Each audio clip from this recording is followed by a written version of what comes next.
Then the next book I finished was again another buddy read, and that is Affinity by Sarah Waters.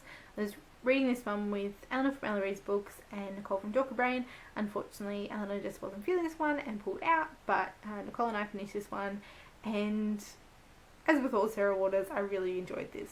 So it took me a while to get into this one as well. It definitely was a slower build, but then things that happened towards the end, just amazing, and I ended up really enjoying it. So this one is set in the 1870s, and it follows the character of Margaret, who is a young woman who has lost her father. She's living with her mother. Her younger siblings are kind of now married, and she's still at home in her late 20s as a spinster basically, and she ends up going to a local women's prison to kind of be a female visitor there. And so as the female visitor, she visits the inmates of the prison and talks to them, and it kind of acts as being a good example for the prisoners. So as a lady, she's giving them a good example kind of to reform their ways. And when she's there, she comes across one particular prisoner, Selena, and Selena is a disgraced supposed spiritualist, and so Margaret is fascinated with Selena and becomes very interested in her and her story, and they form a friendship. And all through this, you're kind of going, is she or isn't she the real deal? Is she an actual medium? Is she just a fraud? I myself am probably more on the side of being skeptical, but the way that it's told, you're really not sure which way it's going to go.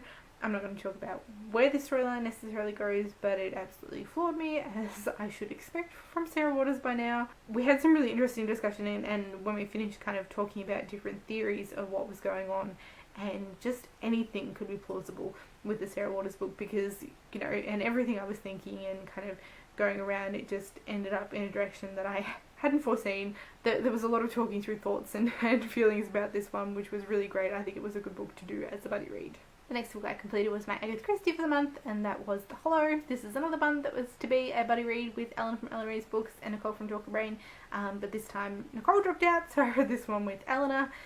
This was one that I hadn't read yet. All I knew that it was one of her Hercule Poirot stories, and so it was really interesting to read this one with Eleanor and kind of hear her thoughts and share my thoughts. There were parts of this that we guessed correctly, there were parts of this that we didn't necessarily guess, which is always the way. This one is focused around a party gathered at the Hollow, which is the family home of the Angertel family, and most of the people present are members of that family in some way or another. And the story kind of revolves around the character of Don Cristo, who is married into the family, and the women in his life. There's a really interesting dynamic between the characters and a lot of family secrets that are kind of drudged up through this. And so, of course, this being Agatha Christie, at this gathering there is a murder, and Hercule Poirot, who's holidaying nearby, comes to, solve the murder. And so he is a very small part of this book, which is something we discussed.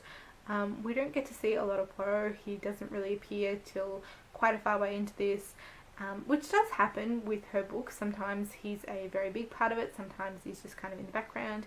In particular with her Miss Marple novels, Miss Marple can be very much in the background and kind of just pop in with a few kind of twist hints and prompts along the way that really shapes the way the case goes. In this one, the police are ostensibly the ones who are investigating the crime, but Poirot is there in the background kind of, of course, working out the case. But I felt that not only was he not very present in terms of page time, but when he was there, we didn't really get all that much of a sense of his personality. So most people who are aware of Hercule Poirot know that he's definitely a very interesting character, definitely got a very interesting personality traits, and I felt like this one, you didn't get a really good sense of him. So if this was a starting point for Hercule Poirot, you wouldn't come out of it really feeling like you've got a very good grasp of his character, or maybe wondering what all the fuss is about. So I kind of missed his Poirotisms, as it were, in this one, but I still thought it was a really interesting story. Lots of intrigue, like I said, lots of family secrets that come out in the course of this one, and yeah, it's not one of my absolute favourite Agatha Christie's, but it was definitely a very good addition and another one on my chronological journey. Then I was doing some more reading after this point and making some progress on different things that I didn't get finished in the month. And then, as I said, I got to the end of the month and received some very sad news, and just yesterday, which was the 31st of October, I had a total wallow day, and like I said, I just spent it mainly watching Booktube, but I had hoped maybe I could curl up with a book. I didn't feel like curling up with anything that I was currently reading, but I did have a few graphic novels out from the library, so I read all 3 of those yesterday, and it was kind of the perfect light, not having to take too much mental thought read that really worked for the day. The rest of those is something I've had for quite some time and haven't got around to reading, and that is the 5th Blacksad volume, Marilla. I've spoken about Blacksad before. He is a kind of noir detective, anthropomorphic character. All of the characters in these books are anthropomorphized animals, and the art style in it's really, really stunning. At the start, Blacksad is quite jaded with the cases that he's been on, and he just kind of wants to get away from it all, but of course something happens that drags him right back in there again. And yeah, I really enjoyed it. And as a bit of a look, the art style looks like this.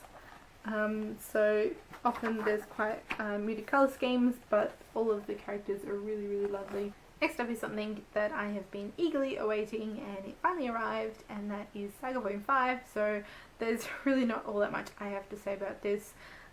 Saga is everywhere, everyone loves Saga, or at least most people love Saga, and everybody's been reading it, of course, because it's recently come out. I was a little bit lost at the start of this. I kind of had been toying with wondering whether I should go back and reread the first 4 volumes in preparation for this, because it's been quite a long time since I've read them, and there is a lot of threads to this story to kind of keep straight. So it took me a little while to kind of get myself back in this one, and as different storylines came around again, it was kind of yep, okay, I've got that again, and some of it a little bit confusing. So it was a little bit disjointed in the beginning to try and get myself back into this world again, and I think I definitely will have to go back and reread a lot before another volume comes out, because it's getting hazier and hazier. But I thought this was another really solid addition to the storyline. I want to know what happens next now, but this whole story is just really epic. The art is still fantastic, and I would highly recommend Saga if you haven't picked it up yet. I now have to try and find a page that doesn't either have spoilers or inappropriate content on it to show you, and it's a bit hard to find one of those in here. But this volume has Gus in it, and I think he's the cutest little guy, and I'm really enjoying his character. He's very sweet. And then the last one that I read and had from the library is the 2nd volume of Miss Marvel. This is Generation Y. I read the 1st volume of Miss Marvel a while ago now, and yeah, I thought I would pick this one up. I enjoyed Miss Marvel the 1st volume, but I didn't maybe enjoy it as much as a lot of other people did. I've heard a lot of fantastic things and a lot of very, very high praise. I did definitely enjoy the 1st volume, but I wasn't completely blown away by it. But I found this volume to be a lot of fun. There were some characters that popped into this one that I wasn't necessarily expecting from other Marvel comics, and that I thought was a really great addition, and some interesting play between characters. So again, the art style in this one is really great. I made some observations on it in the past when I read the 1st volume, that sometimes when characters aren't so integral to the scene, so they're maybe in the background, or we're kind of getting a further away shot of things, that it maybe gets a little overly simplistic in the style, which is, you know, maybe a conscious decision on the part of the artist, but it kind of made it feel very uneven for me in some cases. So we've got really intricate, highly detailed pictures, and then others where kind of there's no facial feature at all, and that feels a little bit jarring to me. It might not be a problem to other people, but that's something that you know, I notice a little bit. But in general, the art of this one's really great as well. So that leaves some notable omissions from my October TBR that I did not complete. The first of those is Invisible Man by Ralph Ellison. This one I was reading as a buddy read with Mercedes from Mercedes Bookish Musings and Nicola from Robotnik. I started this one, we started this right at the start of October. I got 136 pages into this one, and that was kind of within that first week, and I haven't picked it up since. The storyline so far, I couldn't even tell you what it's about, but it certainly doesn't sound at all like the blurb or how I described it or anything that I've heard about it so far, so I'm kind of at a loss with this one. But I'm hoping I can relaunch with this at some point and it will get better, but we'll just see how that goes. Next is something I actually started at the very end of September and I'm still working on, and that is Smarter Than You Think by Clive Thompson. I got to page 245 in it, so I'm almost there, but I'm just kind of reading it slowly. I'm enjoying it, but it's not something that's really gripping that I have to read in one go, so I'm kind of dipping in and out of chapters. I'm hoping I can finish this one soon and get it off my currently reading list, but there's that. And the one I feel the most bad about that I haven't quite finished yet, or quite isn't even the right word, I'm nowhere near finishing yet, and that is Jonathan Strange and Mr. Noah by Susanna Clarke, which was my October Booktube Recommends project pick. And I started this, it wasn't until quite late in the month that I actually started this, and then as things transpired I just haven't been reading all that much. I'm still actually only in the first volume of my 3-volume set, and as you can see the first volume is the smallest of those. I did get most of the way through the first volume. I am on page 182, so I haven't really made all that much progress, but I am really loving it when I'm reading it, and I hope I can dive into this one properly soon.